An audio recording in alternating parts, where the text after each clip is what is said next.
Okay, friend, so you're not booking. You're worried that your agent's probably going to drop you. You just started this acting career like 2 years ago, or you signed with your agent like a year ago, a year and a half ago, 2 years ago, and you're just freaking out that you're not booking and you're stressing yourself out, trying to figure out what it is that's not working. What is it about your look? Do you need to change your hair? Do you need new headshot sessions? Do you need to be more aligned with your type and your essence when you're reading for auditions?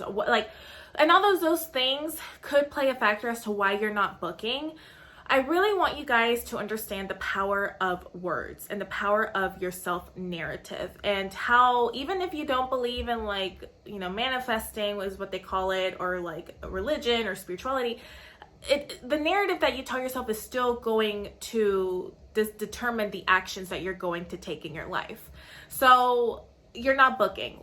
We get it. It's frustrating, it's annoying, and sometimes it's for factors outside of your control. Sometimes it's for factors that are in your control. And maybe, sometimes you do need to probably get your auditions coached, or maybe you need to kind of put a little bit more detail into the wardrobe that you wear into your auditions, or maybe you need to study the network or the style of the show or the genre of the show, the production team. Like those factors, yes, you can control, but at least you can control those.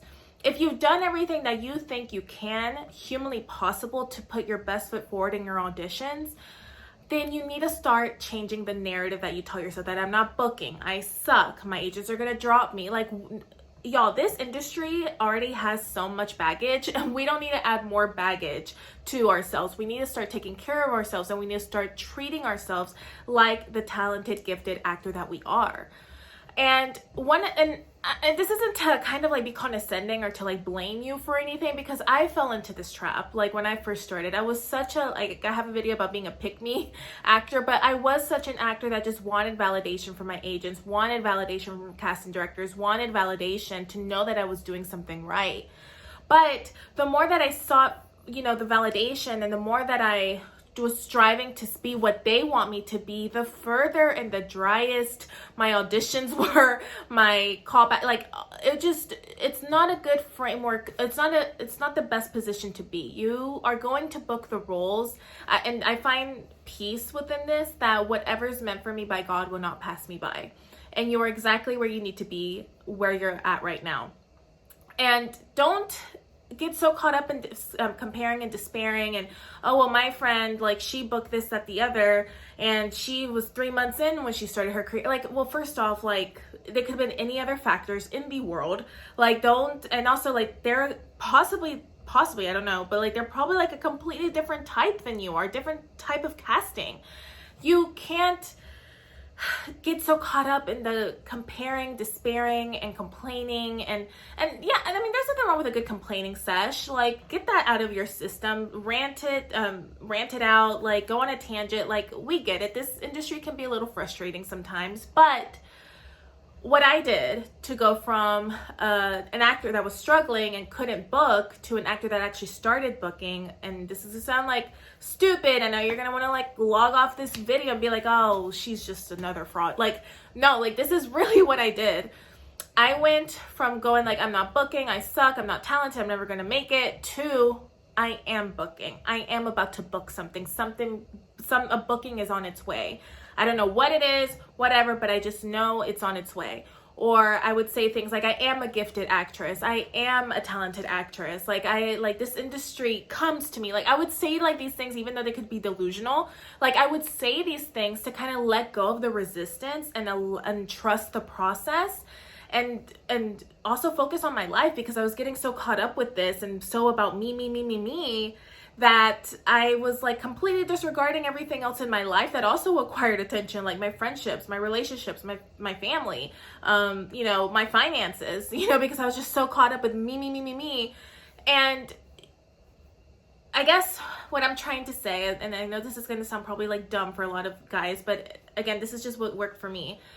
Yes, do the things that are in your control that you should do, to improve your auditions. Go with an acting coach or a good quality acting coach.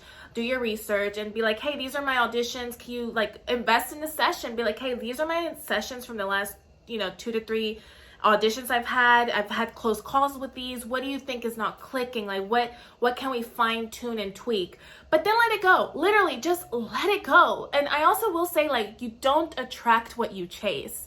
And I know there's been roles that I really, really, really want, but I know already, I'm like, oh, if I really, really want this, I'm probably not going to get it. And most times I don't. You know, the roles I end up booking are the ones I actually, like, don't care for, or in a sense of, like, not don't care for, like, I don't care about the role, but roles that I kind of just, like, threw it away, or roles that I kind of, you know, just, like, I was sick and I really wanted to decline the audition, but I ended up doing it anyway. Like, things like that are, like, the things that I end up booking for the most part. But just chill. Let go of that narrative that you're not booking, your agents are going to drop you, this, that, the other. And you know what? So what if your agents end up dropping you? Everything happens for a reason. I'm not saying that's going to be the case with you. Don't freak out. But it's like, also, you have to understand, agents understand, when, especially when you're first starting out, that like the first couple years is going to be a little rocky because they're trying to pitch you. You're still getting your feet wet in the industry. You're still figuring out how things are. Like, you're establishing a relationship. Like, just chill out. Stop freaking out. You will book. You are going to book. Start telling yourself, like, hey, Jimmy, hey, Carla, hey, Jennifer, like, I am going to book. Something is coming. I trust that whatever's meant for me will not pass me by. Just keep at it. Just let it go. You really honestly just detach and let it go. And again, rewire that narrative. Tell yourself affirmations. Words are so powerful, guys. And our words and our actions determine who we are. Our daily actions and our habits are going to determine who we are. Please change the narrative and watch how your life literally changes. Watch how your career changes. Watch how other things in your life change. So I hope this helps, and let me know what you guys think.